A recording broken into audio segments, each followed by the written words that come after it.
អរគ្នានៅក្នុងសង្គមបណ្ដាញ YouTube ទាំងអស់គ្នានៅក្នុងវីដេអូនេះខ្ញុំបាទនឹងនាំអ្នកទាំងអស់គ្នាទៅមើលពីវីដេអូហ្នឹងគឺជាវីដេអូបង្រៀនពីរបៀបនៃការរកលុយនៅលើ YouTube បង្រៀនអំពីច្បាប់ YouTube ជាពិសេសគឺខ្ញុំនិយាយច្រើនគឺច្បាប់របស់ YouTube តែម្ដងអញ្ចឹងវីដេអូហ្នឹងគឺវាល្អសម្រាប់បងប្អូនទាំងអស់គ្នាដែលទៅនឹងចាប់ដើមនៅ YouTube ថ្មីហើយក៏ល្អសម្រាប់បងប្អូនដែលចាស់ដែលគាត់ធ្វើឲ្យមិនទាន់ជោគជ័យវីដេអូមួយនេះគឺល្អមែនទែនអញ្ចឹងបងប្អូនអរគ្នាព្យាយាមមើលវីដេអូរបស់ខ្ញុំបាទដើម្បីជាចំណេះដឹងរកលុយជាមួយនឹង YouTube តោះកុំឲ្យខាតពេលយូរពុកម៉ែបងប្អូនទាំងអស់គ្នា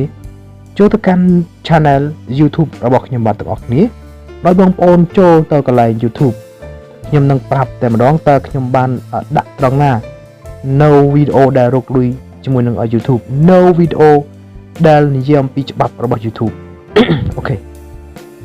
អ្នកទាំងអស់គ្នាធ្វើការ search មកហើយបងប្អូនទាំងអស់គ្នាវាយពាក្យថា Pro KM មកបាទ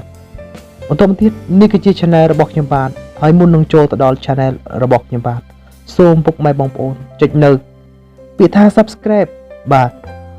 ចុចនៅ Subscribe មកបន្តមកទៀតបងប្អូនចុចនៅសញ្ញារូបកណ្ដឹងដើម្បីទទួលបាននៅវីដេអូថ្មីទៀត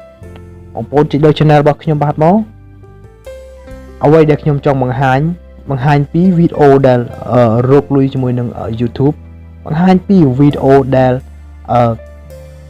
ច្បាប់និយាយអំពីច្បាប់របស់ YouTube អូខេអញ្ចឹងបងប្អូនមើលកន្លែងសញ្ញាខាងលើហើយវាមានពាក្យថា Home Video Playlist អ្វីដែលខ្ញុំចង់បង្ហាញគឺកន្លែង Playlist អញ្ចឹងបងប្អូនចុចកន្លែង Playlist មកបាទត្រង់នឹងហើយដែលខ្ញុំបាទចង់បង្ហាញបងប្អូនទាំងអស់គ្នាហើយនៅក្នុង playlist នឹងហើយជាវីដេអូរបស់ខ្ញុំបាទដែលបានរៀបចំទុកនៅក្នុង playlist វីដេអូដែលរកលុយជាមួយនឹង YouTube អញ្ចឹងបងប្អូនចុចលើវីដេអូរកលុយតាម YouTube មកបាទពុកម៉ែបងប្អូនទាំងអស់គ្នានេះគឺជាវីដេអូដែលរកលុយជាមួយនឹង YouTube ដែលនិយាយអំពី YouTube បាទអញ្ចឹងបងប្អូនទាំងអស់គ្នាអាចមើលនៅវីដេអូរបស់ខ្ញុំបាទបានបើសិនជាមានកំហុសខុសឆ្គងត្រង់ប្រការណាមួយក៏សូមបងប្អូនធ្វើការខន្តីអភ័យទោសចំពោះវីដេអូរបស់ខ្ញុំបាទផងបើសិនជាបងប្អូនមានចម្ងល់អាច comment ខាងក្រោមវីដេអូរបស់ខ្ញុំបាទផងនេះគឺជាវីដេអូរបស់ខ្ញុំបាទអញ្ចឹងបងប្អូនទាំងអស់គ្នាអាចធ្វើការមើលបានទោះបីមិនបាន 100% ក៏វីដេអូរបស់ខ្ញុំបាទបានខ្ទង់ 70 ទៅ 80% ដែរដើម្បីបង្រៀនបងប្អូនទាំងអស់គ្នារកលុយជាមួយនឹង YouTube អូខេបងប្អូនទាំងអស់គ្នាអញ្ចឹងនៅក្នុងវីដេអូនេះគឺអត់មានអីច្រើនទេគឺមានតែប៉ុណ្្នឹងទេបងប្អូនទាំងអស់គ្នា